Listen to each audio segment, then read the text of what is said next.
Hello students, N के मित्तर law class में आपका स्वागत है। जैसा कि आप जान रहे हैं, आज हम यहाँ पर ट्रांसफ़र ऑफ प्रॉपर्टी एक्ट का एक और इम्पॉर्टेंट सेक्शन कवर करेंगे। आज हम यहाँ पर सेक्शन 70 से लेकर सेक्शन 73 तक जानेंगे। जैसा कि आप जानते भी हैं, हम यहाँ पर राइट्स ऑफ मोर्गेजी के बारे में बात कर रहे हैं।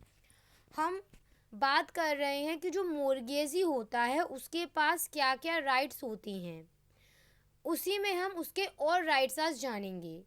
क्योंकि जो प्रीवियस क्लास हो चुकी थी ट्रांसफर ऑफ प्रॉपर्टी एक्ट की, उसमें हमने राइट्स ऑफ मोर्गेजी के बहुत से राइट्स वहाँ पर भी कंप्लीट करवा दिए हैं। तो चलिए उसके राइट्स ऑफ मोर्गेजी के बारे में और जानते हैं। सबसे पहले राइट आएगा इसका एक और सेक्शन 70 के तहत। बहुत सिंपल तरीके है समझना इसे। यह जो वर्ड है इसका मतलब क्या है? अनुवधि। अब समझते चलो। जब प्रॉपर्टी मोर्गेज की गई है मोर्गेजी के पास में, और उस मोर्गेज प्रॉपर्टी में आफ्टर मोर्गेज जो प्रॉपर्टी मोर्गेज की गई है उसमें आफ्टर मोर्गेज किसी तरह से कोई भी अनुवधि हो जाती है।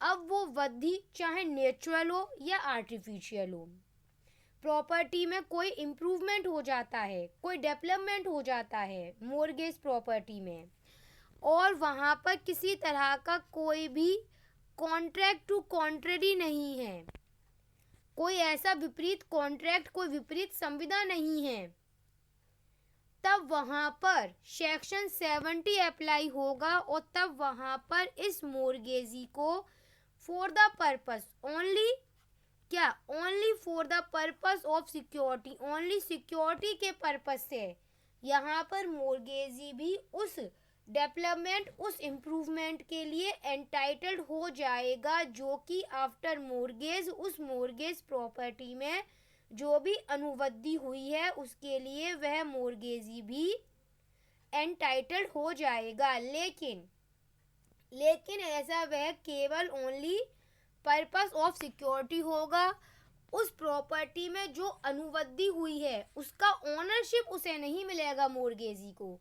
अब इस बात को और अच्छी तरह समझने के लिए आपको याद करना होगा सेक्शन 63, जो कि मोर्गेजर के राइट को बताता है, जो कि यह बताता है कि प्रॉपर्टी में किसी तरह की कोई भी अगर अनुवधि हुई है तो मोर्गेजर के पास यह राइट है कि जिस वक्त वह रिडेम्पशन करवाता है, जिस वक्त वह अपने राइट टू रिडीम का उपयोग करता है मोर्गेजर, उस टाइम पर उस मोर्गेजर को यह राइट अराइज हो जाता है कि वह उस अनुवधि को भी अपने संग वापस ले जा सकता है। क्लियर था? हम बात क्या कर रहे हैं? मोर्गेजी के राइट की। तो मोर्गेजी को केवल इतना ही राइट होगा कि वह ओनली सिक्योरिटी के पर्पस से ही वहाँ उस अनुवधि के लिए एंटाइटल्ड होगा, उसको ओनरशिप नहीं मिल जाएगी उस पर। आई थिंक ये वाला पॉइंट बहुत अच्छी तरह से क्लियर हो चुका है। अब हम बात करते हैं सेक्शन 71 की। सेक्शन 71 समझने से पहले आप एक बार अपना सेक्शन 74 को रीड आउट जरूर कर लीजिएगा। सेक्शन 64 को, सॉरी, सेक्शन 64 को क्योंकि सेक्शन 71 जो है उसके लिए यह माना जाता है this section supplementary of section 64। Clear है? अब आप सेक्शन समझ लीजिए क्या कहता है ये, मोर्गेजी के राइट के बारे में किस तरह हमें बताता है ये। जब प्रॉपर्टी मोर्गेज की गई है वह लीज पर थी। अब उस प्रॉपर्टी को रिन्यूअल करवाना है मोर्गेजर के द्वारा। अगर वहाँ पर किसी तरह का कोई भी विपरीत संविदा नहीं है, कॉन्ट्रैक्ट टू कॉन्ट्री अगर नहीं है वहाँ पर, तब जो रिन्यूअल अब हुआ है उस प्रॉपर्टी का, जो लीज पर थी मोर्गेज प्रॉपर्टी, अब उसका जो रिन्यूअल हो चुका है उसके लिए मोर्गेजी भी एंटाइटल होगा, लेकिन वह केवल ओनली सिक्योरिटी के पर्पस से ही ऐसा वहाँ पर माना जाएगा। इसके अलावा इसमें ज़्यादा कुछ और नहीं है। अब हम बात करते हैं सेक्शन 72 के तहत मोर्गेजी के क्या राइट हैं। एक बात समझिए, अगर प्रॉपर्टी मोर्गेजी के पोजीशन में है और उस प्रॉपर्टी पर, उस मोर्गेज प्रॉपर्टी पर जो कि मोर्गेजी के पोजीशन में है, उस पर अगर मोर्गेजी कोई काम करता है, उस प्रॉपर्टी पर अगर मोर्गेजी पैसा खर्च करता है, तो वह पैसा मोर्गेजी उस मोर्गेजर से वसूल कैसे कर सकता है, उसका यह भी राइट है। पर लेकिन इसमें कुछ कंडीशन लगा दी गई हैं। ऐसा नहीं है कि उसने प्रॉपर्टी पर पैसा खर्च करा, जिस भी मामले में उसको वह पैसा उस मोर्गेजर से वसूल करने का अधिकार मिल गया, नहीं, बल्कि सेक्शन 72 के तहत कुछ कंडीशन बताई गई हैं।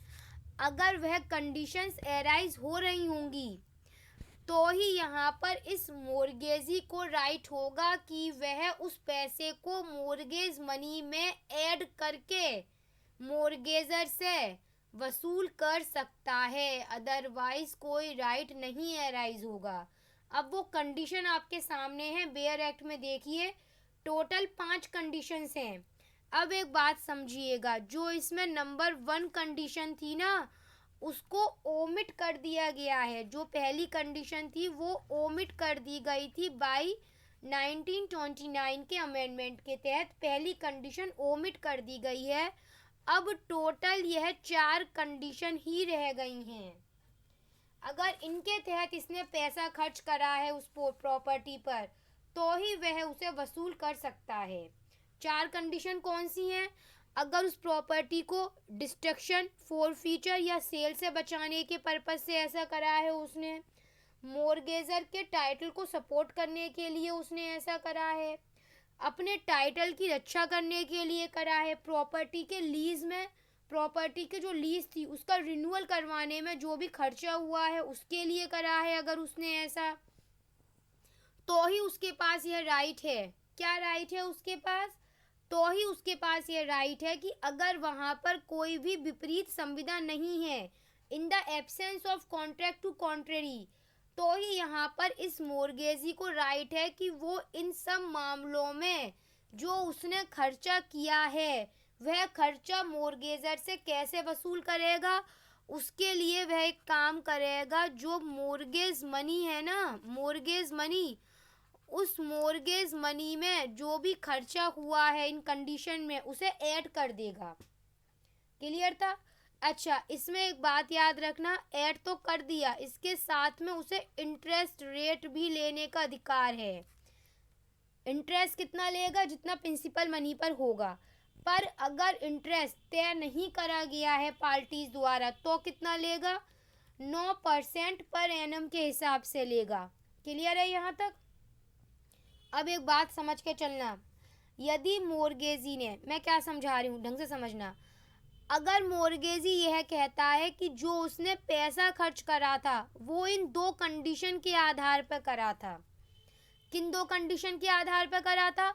अगर मोर्गेजी कहता है कि उसने पैसा प्रॉपर्टी पर इसलिए खर्च करा था, मोर्गेज प्रॉपर्टी पर, ताकि वह उस प्रॉपर्टी को डिस्ट्रक्शन, फोरफीचर या सेल से बचा सके, उसने मोर्गेजर के टाइटल को सपोर्ट करने के लिए ऐसा किया था।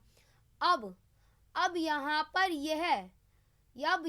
यह कंडीशन नेसेसरी, अब यहाँ पर यह कंडीशन नेसेसरी कंडीशन तभी मानी जाएंगी जब पहले यहाँ पर मोर्गेजी यह साबित कर दे कि उसने मोर्गेजर को अपॉर्चुनिटी दी थी, उसने मोर्गेजर को अवसर दिया था कि वह आकर खुद, अगर प्रॉपर्टी में कोई डिस्ट्रक्शन हो रहा है, प्रॉपर्टी नष्ट होने वाली है, उसने मोर्गेजर को खुद ये अवसर दिया था कि वह खुद अपनी प्रॉपर्टी की आकर रक्षा करे, वह खुद अपनी प्रॉपर्टी पर आकर खर्चा करे।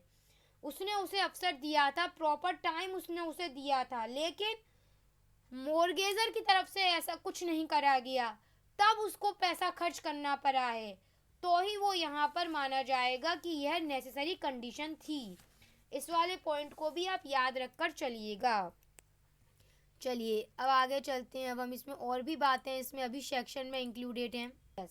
अब हम बात करते हैं कि जो प्रॉपर्टी इन्होंने मोर्गेज करी है, अगर वह प्रॉपर्टी का नेचर, अगर वह प्रॉपर्टी इंश्योरेबल है, मतलब उस प्रॉपर्टी का इंश्योरेंस करवाया जा सकता है, इस टाइप की प्रॉपर्टी है, और वहाँ पर किसी भी तरह की कोई भी विपरीत संविदा नहीं है, तब यहाँ पर इस मोर्गेजी का यह राइट एराइज हो जाता है कि वह मोर्गेजी उस प्रॉपर्टी का या उसके उस फुल प्रॉपर्टी का, होल प्रॉपर्टी, पूरी प्रॉपर्टी का या उसके किसी भी पार्ट का वह इंश्योरेंस करवा सकता है। क्या करवा सकता है? मोर्गेजी उसका इंश्योरेंस करवा सकता है। क्यों करवाया गया इंश्योरेंस? ताकि उस प्रॉपर्टी को जो लॉस होगा, जो डैमेजेस होंगी फायर से, उससे बचाया जा सके।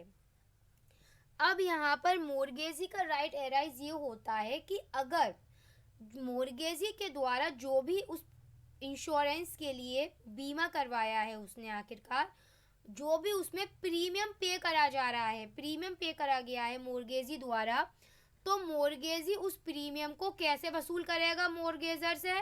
जो भी मोर्गेज मनी थी, क्या थी? जो मोर्गेज मनी थी उसमें ही उस प्रीमियम को भी ऐड कर दिया जाएगा। अगर कोई इंटरेस्ट रेट थी प्रिंसिपल मनी पर तो वो इंटरेस्ट लगेगा, अगर कोई इंटरेस्ट रेट नहीं थी तो 9% पर एनम के हिसाब से इंटरेस्ट लिया जाएगा। क्लियर था? अब एक क्वेश्चन यह अराइज होता है, आखिरकार कितने अमाउंट तक का यह प्रॉपर्टी का इंश्योरेंस करवाएंगे, कितने अमाउंट तक का ज़्यादा से ज़्यादा? तो मोर्गेज डीड में पार्टीज द्वारा वो तय किया गया है, पर अगर पार्टीज द्वारा तय नहीं किया गया होगा तब उस प्रॉपर्टी को दोबारा से स्थापित करवाते समय जितना पैसा लगता उसके 2/3 के आधार पर ही उसका इंश्योरेंस करवाया जाएगा। लेकिन मोर्गेजी प्रॉपर्टी को इंश्योर करवाने का राइट नहीं रखेगा अगर यहाँ पर मोर्गेजर ने उतनी तय रकम का बीमा करवा दिया है, तो मोर्गेजी का यह राइट एराइज नहीं होगा। आगे चलते हैं। Section 73, right to proceed of revenue sale और कंपनसेशन। ओके, यह भी एक मोर्गेजी के राइट के बारे में बताता है। देखिए बहुत सिंपल है। अगर कोई मोर्गेज प्रॉपर्टी थी, ठीक है, जो प्रॉपर्टी मोर्गेज की गई है, मोर्गेज प्रॉपर्टी, उस मोर्गेज प्रॉपर्टी पर कोई रेवेन्यू बकाया था, पब्लिक चार्ज उस पर बकाया थे और मोर्गेजर ने उनको पे नहीं किया है। फिर उस मोर्गेज प्रॉपर्टी को बेच दिया गया ताकि जो भी उस पर रेवेन्यू बकाया है, पब्लिक चार्ज बकाया है, उनको पे किया जा सके। एक तरह से यह जो मोर्गेज प्रॉपर्टी थी वो मनी में तब्दील हो गई। क्लियर था यहाँ तक? अब कंडीशन एराइज ये होती है, अब क्वेश्चन यह एराइज होता है, अब यहाँ पर इस मोर्गेजी का राइट क्या रहा? अब समझ लो, सेक्शन 73 यही कहता है कि अगर उस प्रॉपर्टी पर जो भी रेवेन्यू बकाया था, पब्लिक चार्ज बकाया थे, अगर उसके तहत उस प्रॉपर्टी को बेच दिया जाता है, उस मोर्गेज प्रॉपर्टी को अगर उसके तहत बेच दिया जाता है, तब यहाँ पर जो यह मोर्गेजी होगा उसका यह राइट एराइज होगा कि पहले उस प्रॉपर्टी के बिकने के बाद जो भी उस पर पब्लिक चार्ज थे, जो भी उस पर रेवेन्यू बकाया थे, वो निकाल देने के बाद जो भी कुछ बचता है उसके आधार पर, उसके रकम के आधार पर मोर्गेज डेब्ट को पे कर दिया जाएगा। अब आप इसमें देखिए सेक्शन 73 का सबसेक्शन 2 जो है वो कहता है कि अगर जो मोर्गेज प्रॉपर्टी थी उसे एक्वायर कर लिया गया है, एक्ट का नाम भी दे रखा गया है, अगर इस एक्ट के तहत मोर्गेज प्रॉपर्टी को एक्वायर कर लिया जाता है तो मोर्गेजी के पास क्या राइट रहेगा? तब मोर्गेजी के पास यह राइट रहेगा कि वह उस मोर्गेजर के अगेंस्ट कंपनसेशन के लिए क्लेम फाइल कर सकता है, तब यह उसको अधिकार रहेगा। इसका मतलब क्लेम फॉर कंपनसेशन का मतलब सिंपल सा मीनिंग है कि जो उसकी मोर्गेज मनी थी वह उसे कंपनसेशन में उसकी मांग वह मोर्गेजर से कर सकता है।